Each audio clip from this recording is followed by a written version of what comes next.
O Senhor esteja convosco. Ele está no meio de nós. Proclamação do Evangelho de Jesus Cristo segundo Mateus.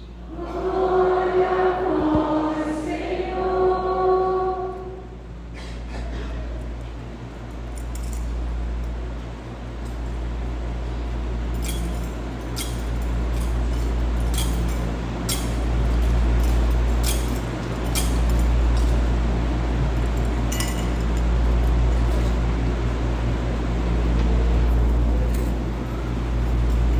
Naquele tempo, João estava na prisão. Quando ouviu falar das obras de Cristo, enviou-lhes alguns discípulos para lhe perguntarem: És tu aquele que há de vir, ou devemos esperar um outro? Jesus respondeu-lhes: Ide contar a João o que estáis ouvindo e vendo. Os cegos recuperam a vista, os paralíticos andam, os leprosos são curados, os surdos ouvem, os mortos ressuscitam e os pobres são evangelizados. Feliz aquele que não se escandaliza por causa de mim. Os discípulos de João partiram e Jesus começou a falar às multidões sobre João. Que fostes ver no deserto? Um caniço agitado pelo vento.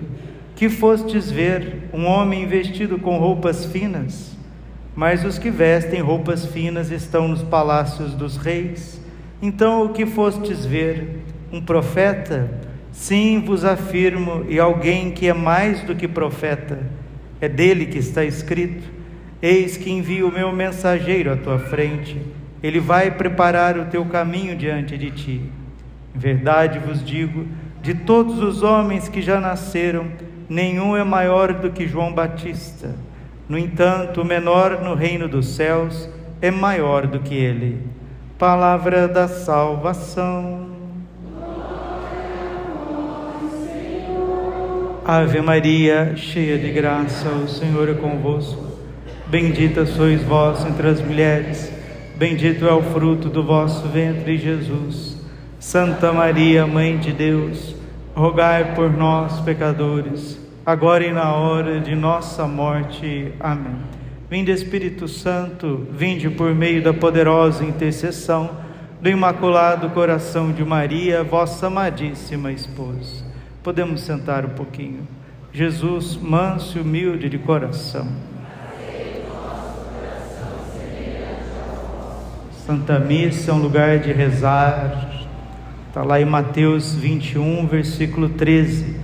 A minha casa será chamada casa de oração.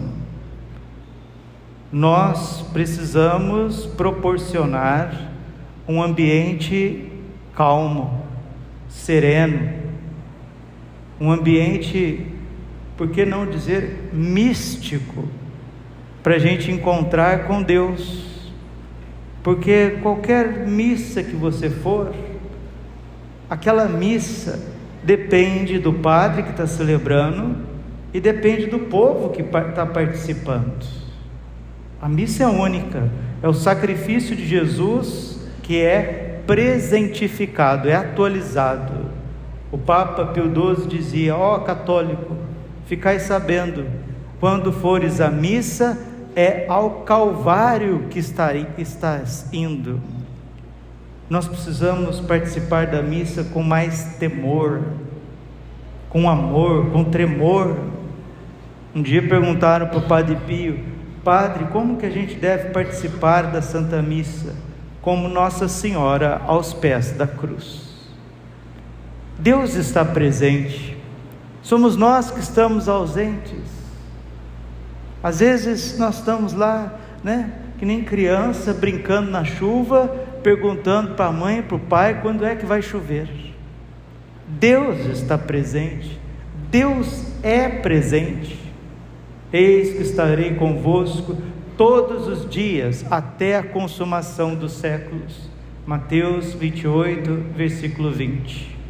Santa Teresa d'Ávila dizia assim: Deus falaria ao nosso coração de bom gosto todos os dias, se parássemos para ouvi-lo. Então o advento é esse tempo, Nós estamos meditando o maior acontecimento do universo, da história, de todos os tempos. Deus vai encarnar, Deus vai nascer de uma mulher. Meu Deus do céu, que alegria! Por isso nós estamos chegando perto do Natal, terceiro domingo, é o domingo da alegria. Mas que alegria que é essa? O profeta Neemias diz: a alegria do Senhor seja a vossa força. Alegria de ter Deus presente.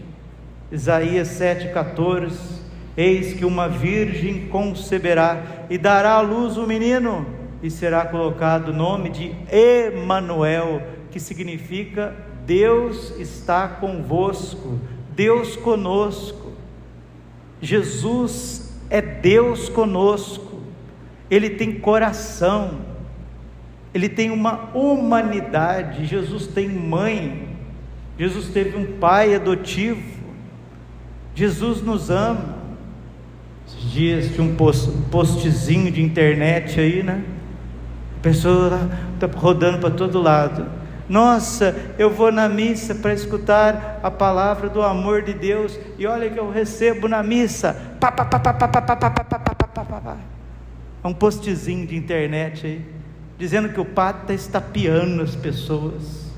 Olha, eu vou dizer uma coisa: quem estapeia as pessoas não é o padre, não, é Jesus.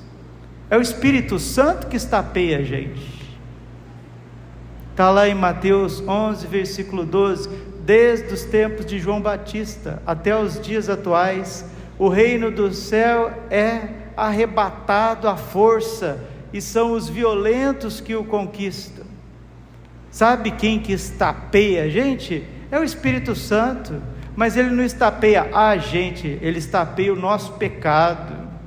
É igual quando você vai no dentista, né? O que o dentista quer fazer? Quer limpar o nosso dente. É igual quando você vai fazer uma cirurgia, o que o médico quer fazer? Limpar o seu organismo. Igual quando você vai no pedicure, talvez está com a unha encravada, tudo cheio de pus, inflamada, precisa fazer uma cirurgia, precisa fazer uma intervenção. Deus, com o seu Espírito, Ele vem sim estapeando os nossos pecados. E feliz do Padre que tem o dom do Espírito Santo que passa nele e chega no coração das pessoas, para que elas possam corrigir as suas vidas. Porque se um sermão serve para alguma coisa, é para a nossa conversão. Se a palavra de Deus anunciada aqui na missa, qualquer homilia da face da terra, não for para a nossa conversão, não for para a nossa santificação, não for para a nossa consolidação e perseverança, afinal, receita de bolo no YouTube está recheado. Aqui tem que ser a palavra de Deus. Isaías capítulo 35, versículo 1: alegre-se a terra que era deserta e intransitável, exulte a solidão e floresça como o lírio. Padre, que terra deserta que é essa? É o coração do ser humano sem Deus.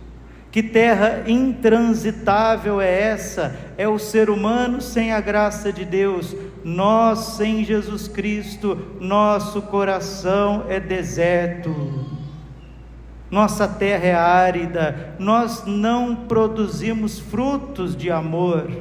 Santo Agostinho diz assim: se não fosse a graça de Deus no ser humano, não teria pecado que o homem não cometeria. E a graça nos é dada por Cristo Jesus. Está lá no prólogo de São João: a lei foi nos dada por Moisés, mas a graça e a verdade foram nos dadas por Cristo Jesus. A gente vem na missa para que o nosso coração se torne uma terra fértil. Alegre-se a terra que era deserta, era no passado, já não é mais, intransitável. Quando a gente vai fazer essas viagens, todo mundo fica assim, né? Quando a viagem é longa, quando vai pegar essas estradas BR, que liga grandes cidades, capitais, todo mundo fica rezando: nossa, Tomara Deus Nosso Senhor que não tenha engarrafamento, né? Aí começa a rezar, São Gabriel com Maria, São Rafael com Tobias, São Miguel com todas as hierarquias, abrir para nós esta via. Quando a gente vai de São Paulo para o sul de Minas, eu sou do sul de Minas, a gente sai da capital de São Paulo, vai subindo ali para o sul de Minas, a gente já vai rezando o terço, pedindo os anjos, para que não tenha engarrafamento, para que não tenha nenhuma intervenção ali, senão a estrada fica intransitável. Uma viagem que você faria em 3 horas, 3 horas e meia, você faz em 6 horas, 7 horas. O coração do ser humano, a sua vida ela é intransitável, se Jesus não passar por ela. O ser humano fica insuportável de se conviver. Por isso que casamento não dá certo, porque o amor fica intransitável, está cheio de entulho ali. Como é que a pessoa vai amar o outro? Como é que vai compreender o outro? Por isso que filhos não conseguem ir para frente, corações intransitáveis, não obedece o pai, não obedece a mãe, e aí vai querer ser alegre, vai querer ser feliz no quê? No que a gente está vendo cada vez mais: bebida, droga, uma sexualidade desregrada, e essas idolatrias mil. Então isso não alegra o coração do ser humano. Germine e exulte de alegria e louvores, foi-lhe dada a glória do Líbano, o esplendor do Carmelo e do Saron. Seus habitantes verão a glória do Senhor, a majestade do nosso Deus. O profeta Isaías é o profeta do Messias, profeta do menino Jesus. Menino Jesus vem para nos trazer fertilidade, para nos trazer as virtudes, o domínio de si mesmo. Menino Jesus vem para fazer a nossa vida transitável, para que o amor das pessoas possa passar por nós, e nós possamos acessar o coração do próximo. Amai-vos uns aos outros, como eu vos tenho amado. Essa intransitabilidade faz com que a gente fique estático, parado no egoísmo, e todos os egoístas são vítimas dos vícios. O egoísmo leva à preguiça, o egoísmo leva à gula, o egoísmo leva à pornografia, à luxúria, o egoísmo leva à crítica, à murmuração, o egoísmo leva as pessoas para os vícios, para a tristeza. Aí a pessoa quer ver se consegue se realizar e começa a ter atos cada vez mais de busca de prazer. Essa é a diferença entre alegria e euforia. Alegria é um fruto do Espírito Santo, a euforia é um fruto da carne. A alegria é a responsabilidade e a liberdade vivida na amizade com Deus. A euforia é a escravidão das paixões. Domingo da alegria é o domingo da graça de Deus, domingo da Eucaristia, da proximidade do Natal. Por isso, fortalecei as mãos enfraquecidas e firmai os joelhos debilitados. Está vendo? Não tem como celebrar o Natal se a gente não fortalecer as nossas mãos. Vamos rezar o terço todos os dias, vamos rezar o rosário todos os dias. Dobrai, fortalecei os joelhos, firmai os joelhos debilitados, e dizei às pessoas deprimidas: criai ânimo, não tenhais medo, vede, é o vosso Deus. Hoje cedo falava nas missas, né? A gente tem que perder o medo de Deus. Como que a gente vai ter medo de uma criancinha numa manjedoura e de um homem cravado numa cruz? Por que as pessoas têm tanto medo de Jesus Cristo? Por que nós temos medo de fazer a vontade de Deus? Papa Bento XVI, quando ele veio no Brasil em 2007, eu tive a graça de estar lá no Pacaembu, no encontro com os jovens, e depois na missa no Campo de Marte, da canonização do Frei Galvão. Não esqueço, é como se fosse hoje, o Papa dizendo com aquela serenidade, com aquela inteligência, saudade desse Papa Bento XVI, João Paulo II, santo João Paulo II, santo João Paulo II, santo Bento XVI, que o Papa Leão XIV siga na senda desses papas santos, que nos deixou um legado. E o Papa Bento XVI dizia: jovens, não tenham medo de Jesus, porque Ele não tira nada, Ele doa tudo. Deus doa tudo que é bom para nós, tudo que é belo, tudo que é bom e verdadeiro, Jesus quer conceder nesse Natal. Mas o que é feio, o que é egoísta, o que é injusto, o que é mentiroso, o que é falso, o que é frio, o que é frívolo, Ele quer arrancar da tua vida. Mas como Deus quer arrancar, Padre? Se você deixar,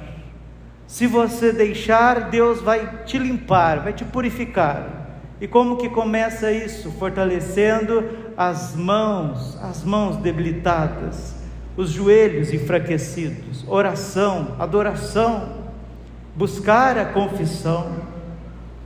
E o Natal vem para nos trazer sempre algo novo, que está lá no livro do Apocalipse. E cada visita de Deus, cada santa missa, cada dia que Deus nos dá, é o Senhor dizendo para nós, Apocalipse 21, versículo 5, eis que faço nova todas as coisas. São Bernardo, termino essa reflexão. São Bernardo de Claraval fala das 3 vindas de Jesus Cristo. A primeira vinda, Ele veio numa manjedoura, veio como uma criança, pequenininho, sensível, frágil, para que a humanidade não tenha medo dele.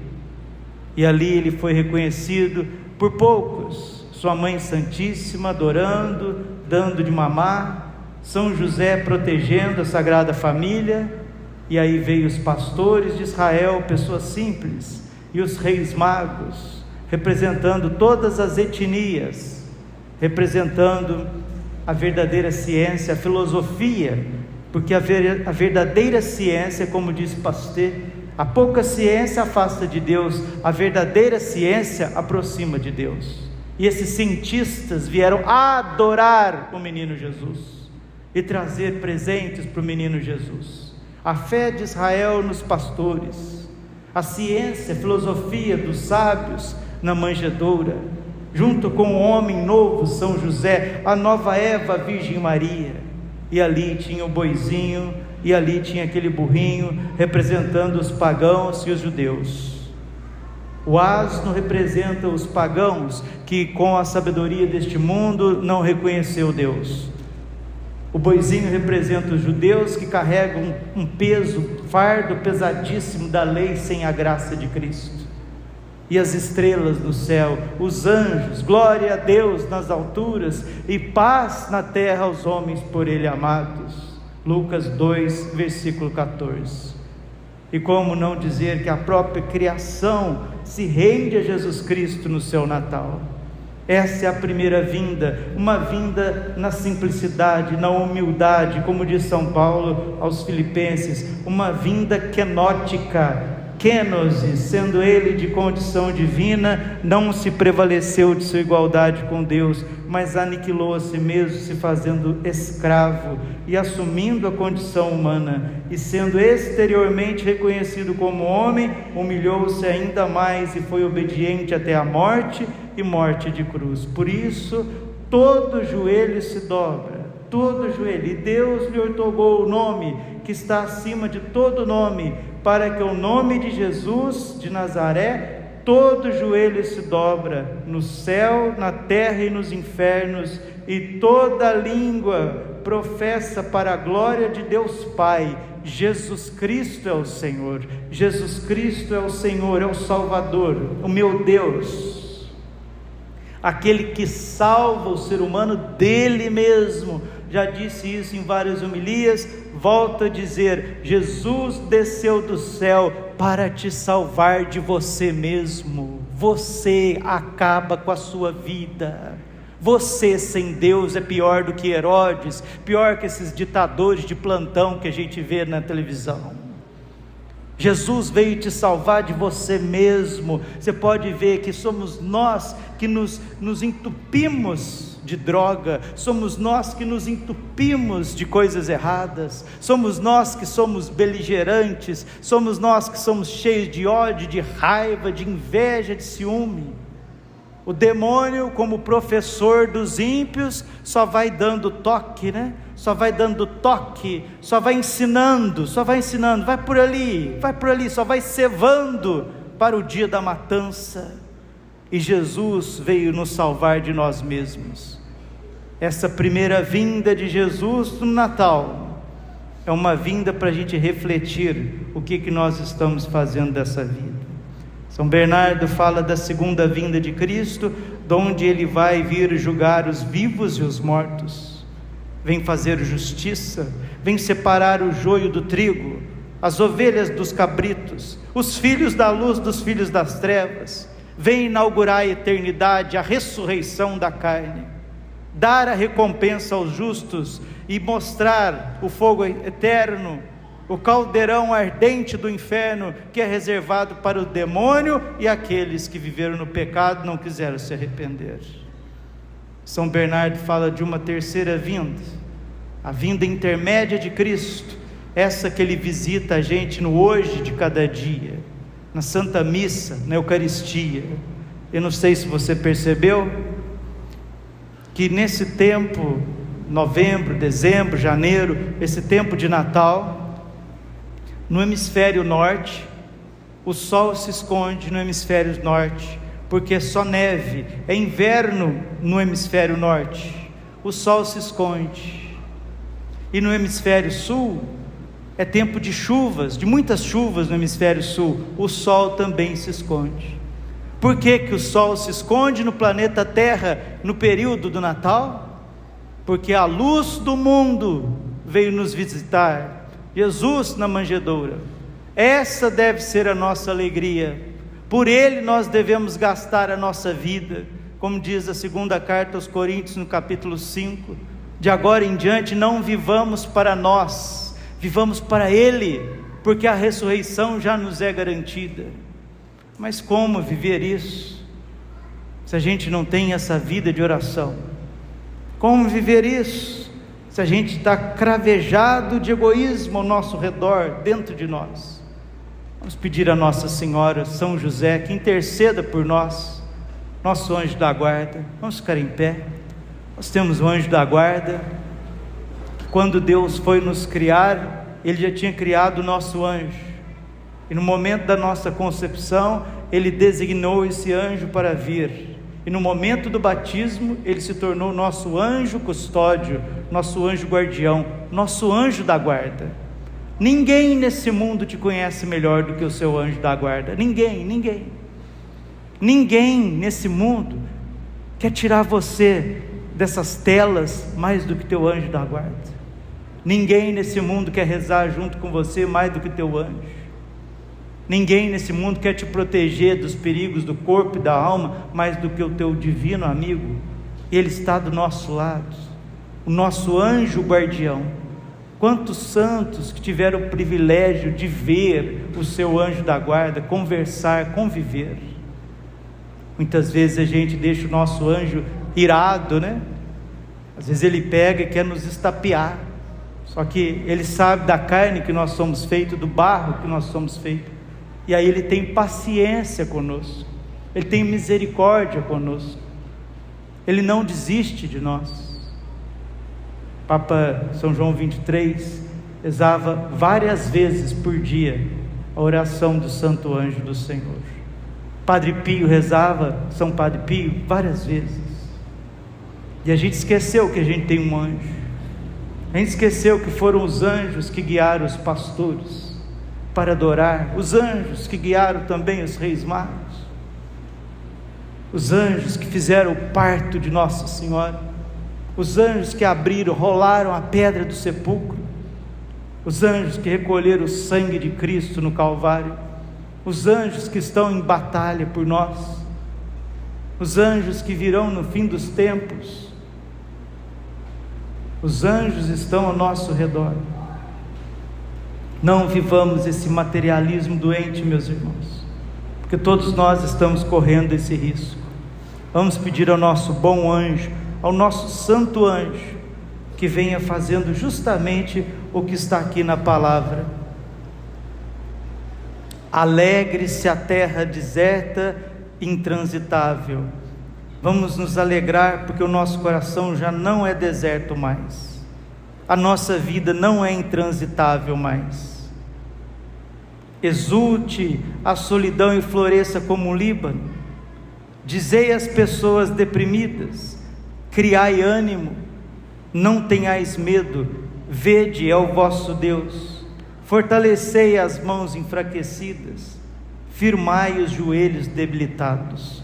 Isso o santo anjo quer fazer conosco, quer tirar todo espinho, toda sujeira do nosso coração, quer abrir as portas do nosso coração para Deus e para o próximo, quer nos ensinar a rezar o rosário, rezar com fervor, quer nos ensinar a dobrar os joelhos em adoração.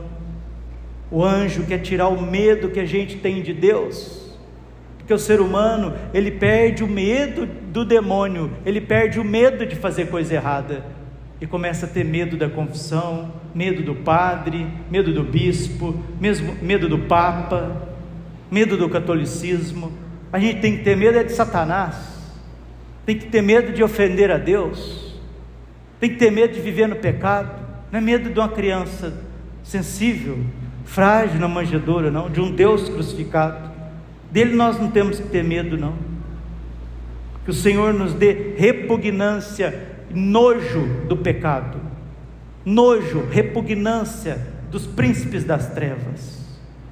Santo anjo do Senhor, meu zeloso e guardador, se a ti me confiou, a piedade divina sempre me rege, me guarda, me governa, me ilumina.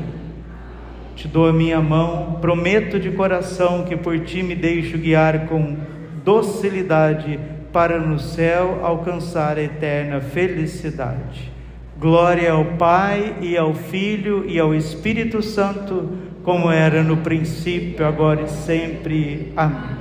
Coração imaculado de Maria, confiança, saúde e vitória. Com alegria cantemos. Não, vamos primeiro rezar o nosso credo.